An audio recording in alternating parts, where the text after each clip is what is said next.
A CNN exclusive. Sources say the CIA carried out a drone strike on a port facility on Venezuela's coast earlier this month. This is the first known U.S. attack on a target inside the country. Now, before this, the U.S. had only conducted strikes on suspected drug trafficking boats in international waters, destroying more than 30 vessels in the Caribbean Sea. You can see some of the images of what we've seen to this point, and this has typically been in the Caribbean Sea and Eastern Pacific.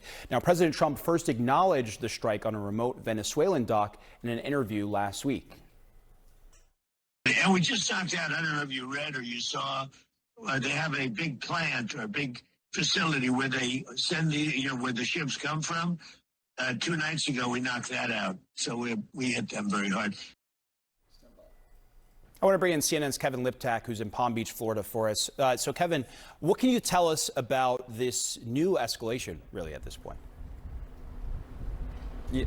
Yeah, and it is a major escalation. You know, President Trump has been threatening for weeks now to begin action on land in Venezuela. Now that we're learning that that has actually begun, it does seem to signal a much more aggressive phase in this pressure campaign on the leader there, Nicolas Maduro. Now, what sources tell us is that this CIA drone strike took out a facility on a dock on the coast of Venezuela where the U.S. government believes the gang trender Aragua was loading up ships with drugs for onward shipping. Now, there was no one in the facility at the time, so there were no casualties. But I think the way all of this came to light is also extraordinary. You know, CIA operations are normally shrouded in secrecy, and unless President Trump had sort of let it slip in that radio interview, which I would note was with a billionaire Republican donor, it's possible that we may never have known that this had happened. And the president over at Mar-a-Lago yesterday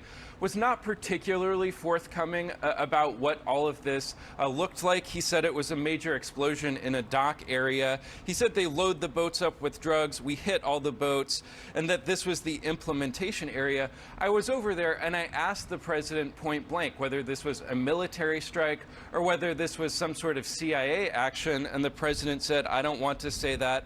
I know exactly who it was." So you hear him there sort of not revealing any more details than he let slip in that radio interview. You know, the president did authorize the CIA to take action inside Venezuela earlier this year, but this is really the first we're hearing of what exactly they've been up to in that country. You know, the focus really publicly from the administration has been those strikes on the alleged drug boats. And yesterday, the Pentagon announced that they had struck the 31st boat. This was in international waters in the eastern Pacific Ocean. They say that it was transiting a known narco trafficking route and that 2 alleged narco traffickers were killed.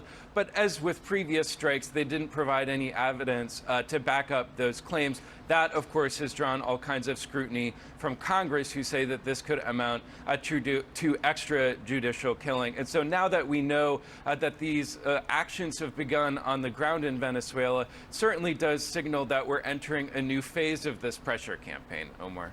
Yeah, a phase that in some ways had been projected. And to your point, we just were waiting to see what that would actually look like if it happened. And here we have the reporting. Kevin Liptak, thank you so much. Donald Trump announced a military strike on Venezuela. The Pentagon won't confirm it happened. His attorney general missed a statutory deadline that Trump himself signed into law. A Republican congressman is now drafting her impeachment. A viral video that Trump's team amplified got debunked with surveillance footage in 72 hours. This isn't about any one scandal. This is about a pattern. During Trump's current term, stories that should have died in 48 hours are staying alive for weeks. Counter evidence is emerging faster than Trump can change the subject. Even his own allies are breaking ranks publicly. Something fundamental has shifted. Let's decode what's actually happening here. Let's start with what keeps happening across multiple fronts simultaneously. Trump goes on the radio and says, quote, "2 nights ago we knocked out," end quote, a major drug facility in Venezuela. Then he's at Mar-a-Lago days later talking about a major explosion in the dock area. But here's the problem. The Pentagon declined to confirm or deny. The White House didn't respond to requests for confirmation. The Venezuelan government acknowledged nothing. Then CNN reports CIA involvement, but with completely different details than Trump described. That was late December. The story is still going. It's now January. That's not how this is supposed to work. Or take the Epstein files. The law Trump signed required release by December 19th. That deadline passed. The DOJ released some files, but with 550 pages entirely blacked out, claiming more would come in weeks. Then on Christmas Eve, they announced they'd suddenly discovered 1 million more documents. December 19th became December 24th, became weeks, became who knows when. Except Congress isn't letting it die. A bipartisan coalition is drafting impeachment articles against his attorney general. Republicans and Democrats together. Or the daycare fraud video. Conservative influencer posts footage claiming a facility is empty and committing fraud. Gets 116 million views. Trump's vice president shares it. His FBI director nominee shares it. His attorney general weighs in. Federal funding was frozen after officials cited the video. Then CBS obtained surveillance footage from the same day showing children were absolutely present. CNN independently observes families at the facility. State officials reveal the guy showed up at 11 in the morning, when the place doesn't open until 2 in the afternoon. Counter evidence emerged in 72 hours. See the pattern? Each of these stories should have followed the traditional playbook. Make an announcement, dominate the news cycle for 48 hours, move on to the next thing. By the time corrections or contradictions emerge, everyone's already focused elsewhere. The damage is done. The narrative is set. And you're 3 scandals ahead. That's not what's happening anymore. Let's talk about how strongman messaging has traditionally functioned. Because understanding what's breaking requires understanding what used to work. The authoritarian playbook for narrative control has always relied on a few key elements. First, you need bottlenecks in information flow. Limited channels for news to reach the public. State television, party newspapers, outlets you can pressure or control. Second, you need to be the sole credible source of official truth. If the government says it happened, it happened. Third, you need the cost of dissent to be high enough that people stay quiet. And fourth, you need attention monopoly, the ability to control what people are thinking about at any given moment. When you have those 4 things, the flood the zone strategy works beautifully. Create so much noise that people can't track what's true. Make outrageous claim on Monday, slightly different claim on Wednesday, completely contradict yourself Friday. By the time anyone fact-checks Monday's claim, you're already 5 claims ahead, and they can't keep up. The correction comes out next week when nobody's paying attention anymore. You can see this working in places where the infrastructure exists. Putin controls state media. Opposition outlets get shut down or forced into exile. Journalists who ask too many questions have accidents. He can announce something, and every official source confirms it simultaneously. There's no counter-narrative with equal distribution power. Or look at Orban in Hungary. His allies bought most major media outlets. Public broadcasting became a party mouthpiece. Government advertising money only goes to friendly media. Outlets that criticize him face tax audits and regulatory pressure. He built the infrastructure for message control first, then ran the playbook. Trump is trying to run the same playbook, but he doesn't have the infrastructure. Here's what's different. Here's why the old tactics aren't working. First, the information environment has fundamentally changed. There's no bottleneck anymore. Congressional offices publish directly to the public. Survivor advocacy groups have their own platforms. Journalists post to social media without going through editors who can be pressured. Citizen reporters upload surveillance footage to YouTube. Counter-narratives have the same distribution power as official narratives. Look at that daycare video again. The traditional timeline would be video goes viral, federal action follows, media arrives late and can't catch up, narrative set in stone. Instead, video goes viral, but CBS also goes and gets surveillance footage and publishes it within 72 hours. Both narratives spread simultaneously. Trump can't suppress the counter narrative because there are no gatekeepers to pressure. Second, allies are defecting publicly. This is huge. Thomas Massie is a Republican from Kentucky, libertarian, principle over party voting record. He co-sponsored the Epstein Files Transparency Act, and now he's co-leading the impeachment effort against Trump's attorney general. He's calling for inherent contempt, immediate action. He posted a poll showing 77% support for impeachment. He's not backing down despite pressure from the MAGA base. Lisa Murkowski, Republican from Alaska, she's one of only 12 senators who requested an inspector general audit on the Epstein files, the only Republican in that group. She voted to convict Trump in 2021. She's consistently breaking ranks. When the traditional playbook relies on unified party loyalty and your own party members are publicly demanding accountability, the partisan witch hunt defense dies. You can't dismiss something as Democrats being unreasonable when Republicans are leading the charge. Third, objective metrics exist now that can't be spun. This is critical. Traditional strongman messaging relies on subjective claims. We're winning. Best economy ever. Most transparent administration. These are things you can't easily prove or disprove, so you can move the goalposts when challenged. But December 19th is December 19th. That's the date the law said Epstein files must be released. The law Trump signed. That date came and went. You cannot gaslight a calendar. The deadline was missed. That's not opinion, that's mathematics. Same with the Venezuela strikes. According to congressional and media reporting, the first publicly reported operations were in early September. The War Powers Resolution requires congressional notification within 60 days of military action. That congressionally mandated authorization window has passed. We're now in January. The gap between the reporting deadline and current date is objective fact, not political spin, or the daycare surveillance footage. Timestamps are metadata. The video shows what time the guy arrived, what time children were present, what hours the facility operates. These are verifiable facts. When reality has timestamps, propaganda loses its power.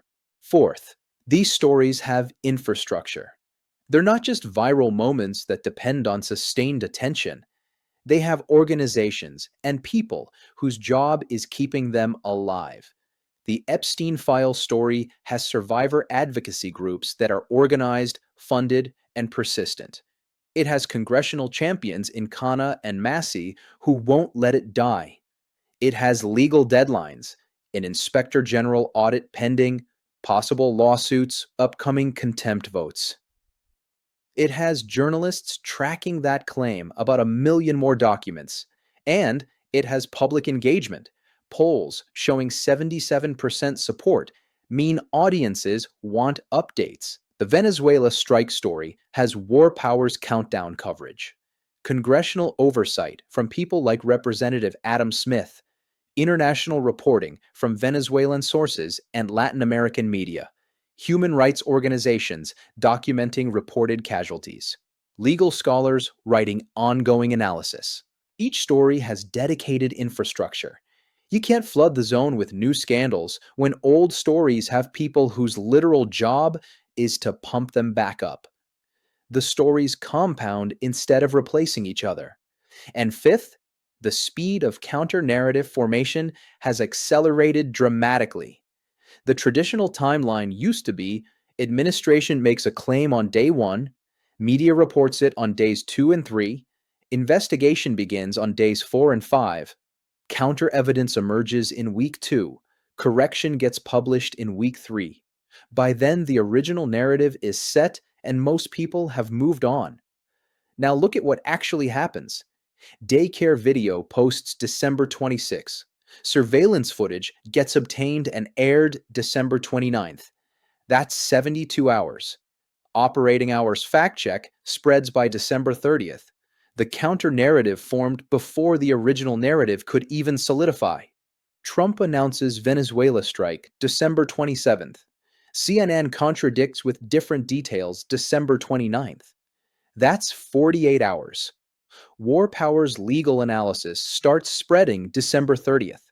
72 hours. There's no confirmation window for the original claim to settle into public consciousness.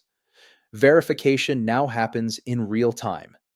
The public sees both narratives simultaneously. You can't exploit the old advantage of, by the time the correction comes out, the damage is already done. Here's what this all points to. Authoritarian tactics require authoritarian infrastructure. You cannot run a strongman playbook in a distributed information environment. Trump is trying to use Putin's messaging tactics without Putin's control over information flow. He's trying to use Orban's narrative dominance without Orban's media consolidation. The tactics assume infrastructure he doesn't have. He can't shut down CBS or CNN when they air surveillance footage that contradicts his allies. He can't force the Pentagon to confirm strikes they won't verify. He can't prevent congressional Republicans from joining Democrats in demanding accountability. He can't block social media platforms or pressure editors when everyone publishes directly to the public. And critically, he can't make objective metrics go away. When you signed a law that says December 19th and December 19th passes, the violation is verifiable. When surveillance footage has timestamps, the contradiction is provable. When the Pentagon won't confirm what you announced, the gap between claim and reality becomes visible. This gap is widening. Trump announces military action, the military won't confirm it. His team amplifies fraud allegations. Surveillance shows the opposite. His attorney general says exhaustive review complete. Million more documents suddenly appear. People are noticing the distance between what Trump says and what can actually be verified. There's a recent example that's instructive here. Alejandro Mayorkas, Homeland Security Secretary under Biden. House Republicans impeached him in 2024 on a party line vote, charged him with willful refusal to enforce immigration laws, sent it to the Senate. The Senate dismissed it without even holding a full trial. Procedural vote, party line outcome, no real consequences. That's what happens when impeachment is purely partisan. When it's one party attacking the other party's official, the outcome is predetermined by who controls the chamber. The institution goes through the motions, but everyone knows how it ends. Now, look at what's happening with Bondi. A Republican congressman is co-leading her potential impeachment for alleged failure to comply with a statutory deadline in a law that passed 427-1, that Trump signed, with an objective deadline that measurably passed. That's a different dynamic entirely. When your own party is demanding accountability, when the deadline violation is mathematically verifiable, when the law had overwhelming bipartisan support, the partisan witch hunt framing collapses. The difference isn't the severity of the alleged offense. The difference is whether the opposition has infrastructure and whether allies are breaking ranks. So, what are we actually watching here? We're watching what happens when authoritarian instincts meet First Amendment reality. Trump has those instincts: flood the zone, attack the messenger, declare victory, and move on. But he lacks the infrastructure to make those tactics work consistently. We're watching the gap between Trump says and verifiable reality become wide enough that even supporters notice. When the Pentagon won't confirm what the president announces, that's not fake news bias. That's a constitutional question about who actually controls the military. We're watching stories sustain not because of outrage fatigue or news cycle luck, but because they have dedicated organizations keeping them alive. Survivor groups won't let Epstein files die. War powers advocates won't let Venezuela strikes fade. Each story has champions whose job is sustaining attention. and we're watching accountability happen in real time instead of waiting for historians. Not investigations that conclude 3 years later. Not memoirs published after people leave office. Fact checking within 72 hours. Counter evidence while the original claim is still fresh. Consequences, contempt votes, impeachment discussions, legal scrutiny during the administration, not after. This is also what pattern recognition looks like. Once you see the structure, announcement without confirmation, claim contradicted by evidence, allies defecting, objective metrics violated, you start seeing it everywhere. Each new example confirms the pattern. Each failure reinforces the diagnosis.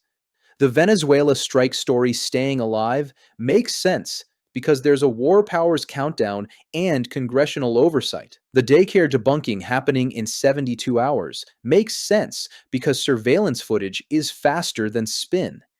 The Bondi impeachment having legs makes sense because a Republican is leading it and the deadline violation is objective fact. It's not that any individual story is unprecedented. It's that the pattern reveals something structural about how information moves now and how much harder narrative control has become. Short term, watch for more of these breakdowns. The playbook isn't changing, which means the failures will keep happening. Every time Trump or his team makes a claim that depends on verification they can't provide, on allies who won't stay loyal, on objective metrics they can't spin, or on stories dying that have infrastructure keeping them alive, it's going to play out the same way. The Christmas Eve document dump that was supposed to bury the story, it amplified it instead. Social media doesn't take holidays. Opposition groups were watching. The contradiction was too obvious. Senators called it a cover-up, which generated more attention than compliance would have. Each attempt to use the old playbook in the new environment creates another example of the pattern, and each example makes the pattern more visible. Medium term, this becomes a legitimacy problem. When enough announcements go unconfirmed, when enough claims get contradicted by evidence, when enough allies break ranks, the question shifts from, is this true, to, why should we believe you? Credibility erosion is gradual until suddenly it's not. Longer term, this is what accountability infrastructure looks like in a distributed information environment. Not centralized investigations by a special prosecutor, not waiting for the next election, but survivor groups organizing, congressional members from both parties coordinating, journalists obtaining receipts in real time, citizens uploading contradictory evidence, legal scholars tracking violations as they happen. That infrastructure didn't exist at this scale or speed before. It exists now, and it's proving harder to overwhelm than the traditional gatekeepers were. This matters beyond Trump. This matters for how power and truth interact in modern democracies. For decades, the assumption was that information advantages belonged to those in power. They could make claims, control timing, shape narratives, and by the time verification happened, they'd already moved on. The correction always came too late to matter. That assumption is breaking. Verification is now fast enough to matter. Counter-narratives spread as quickly as original claims. Distributed fact-checking beats centralized message control. The information environment has structurally changed in ways that make the old playbook less effective. This doesn't mean truth automatically wins. It doesn't mean propaganda is dead. It means the tactics that worked in previous information environments need different infrastructure to work in this one. And if you don't have that infrastructure, if you can't shut down opposition media, if you can't prevent allies from defecting, if you can't eliminate objective metrics, if you can't kill stories that have dedicated infrastructure, then the gap between what you claim and what people can verify keeps widening. You cannot gaslight a calendar. You cannot spin timestamps. You cannot suppress surveillance footage when everyone has distribution power. And when enough of your own party breaks ranks publicly, you cannot dismiss accountability as partisan warfare. Right now, while Trump is still in office, we're watching that gap widen in real time. Trump announces strikes the Pentagon won't confirm. His team amplifies videos that get debunked in 72 hours. His attorney general faces allegations of missing deadlines from laws he signed. Republicans join Democrats in demanding accountability. Each example shows the pattern. Each failure reveals the structure. And each revelation makes the next breakdown more predictable. The narrative isn't just slipping. The ability to control it is eroding. And that erosion is accelerating because the tactics being used assume an information environment that no longer exists. Watch for the next breakdown. It's coming. The playbook hasn't changed, but the environment has. And the gap between the two keeps getting wider. Thanks for spending a few minutes digging into this with me. If you want more grounded, progressive commentary without the outrage bait, subscribe and stick around. Every time you watch, share, and engage, it helps build a community that believes democracy is worth understanding and defending. I'll see you in the next video.